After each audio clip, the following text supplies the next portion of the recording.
Hi, everybody, and welcome to day 14 of our journey to awesomeness.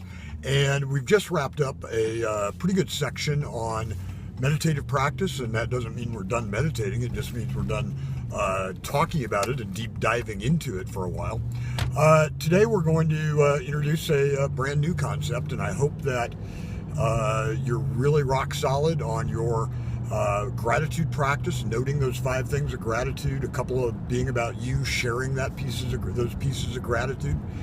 I hope your meditation practice is taking root, and today we are going to talk about the dreaded F word. Yep, the dreaded F word, forgiveness. I got to tell you, when you add the ability to forgive and let go to the mix, I got to tell you, that is a huge unlocking of your emotional composition. It's a huge piece of you moving forward, of you being able to realize everything that you do. And for today, for our starting point, I don't even want you to think about things to forgive, and I don't even want you to take any action right now. I just want you to really think about what forgiveness is and maybe what forgiveness isn't. I always hear that there's a lot of stigma about what forgiveness is and what forgiveness isn't. People think it's this some kind of, grand event where you walk into somebody's office or you connect with them and they, you kind of drop to a knee and ask something. Forgiveness really isn't about an event. Forgiveness is really about you. And in many, many cases, if not all, forgiveness is really an unspoken event.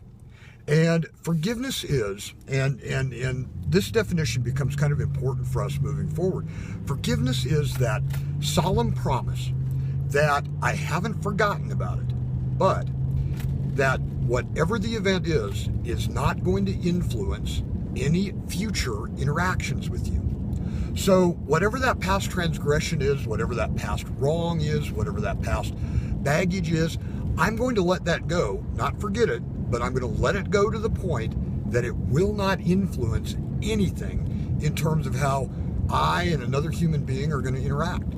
Some pieces of forgiveness are very easy to let go of. Others become a little bit more challenging, and there's a lot of depth, and you really have to work on it. But for today, think about that definition.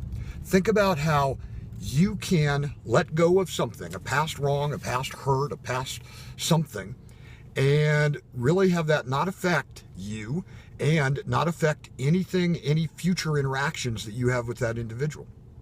All right, we'll continue with forgiveness tomorrow. Again, stay on top of your gratitude practice and your meditation practice, and I look forward to talking to you then.